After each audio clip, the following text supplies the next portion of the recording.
When in the course of human events it becomes necessary for one people to dissolve the political bands which have connected them with another, and to assume among the powers of the earth the separate and equal station to which the laws of nature and nature's God entitle them,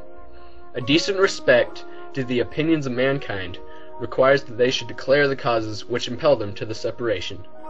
We hold these truths to be self-evident, that all men are created equal, and that they are endowed by their Creator with certain unalienable rights, that among these are life, liberty, and the pursuit of happiness.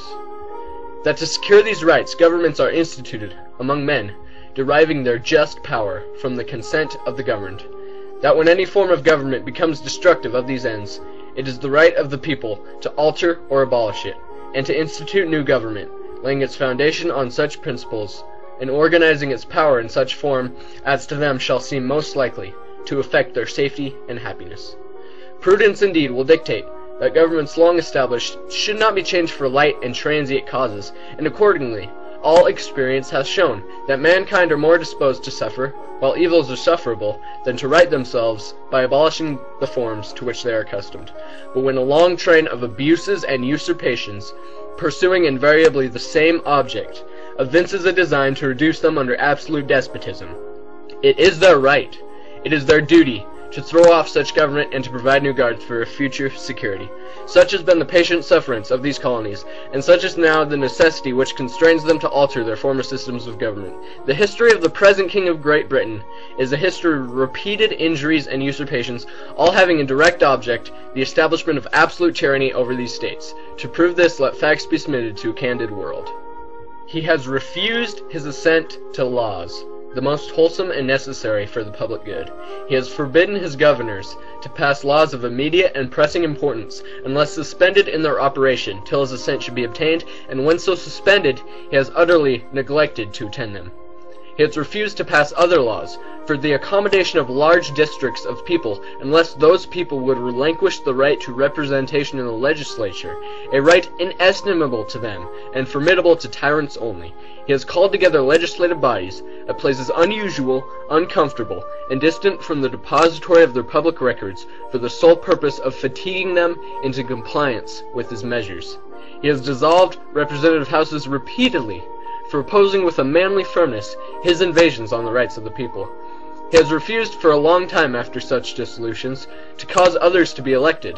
whereby the legislative powers incapable of annihilation have returned to the people at large for their exercise, the state remaining in the meantime exposed to all the dangers of invasions from without and convulsions within.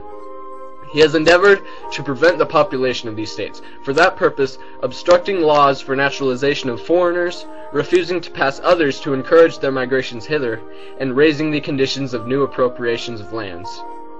He has obstructed the administration of justice by refusing his assent to laws for establishing judiciary powers. He has made judges dependent on his will alone for the tenure of their offices and the amount and payment of their salaries.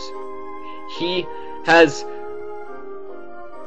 erected a multitude of new offices, and sent hither swarms of officers to harass our people and eat out their substance. He has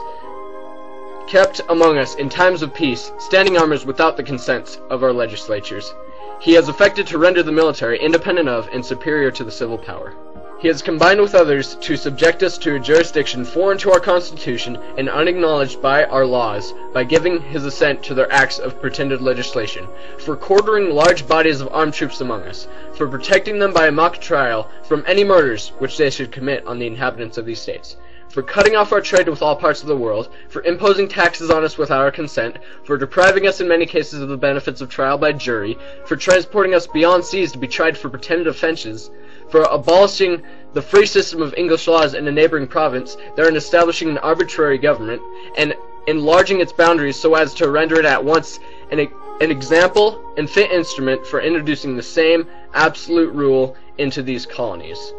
for taking away our charters, abolishing our most valuable laws, and altering fundamentally the forms of our governments, for suspending our legislators and declaring themselves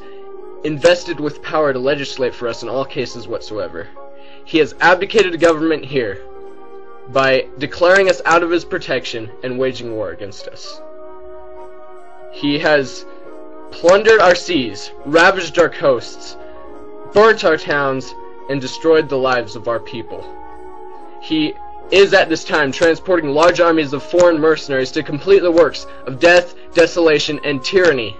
already begun by circumstances of cruelty and perfidy, scarcely paralleled in the most barbarous of times, and totally unworthy, the head of a civilized nation. He has constrained our fellow citizens, taken captive on the high seas, to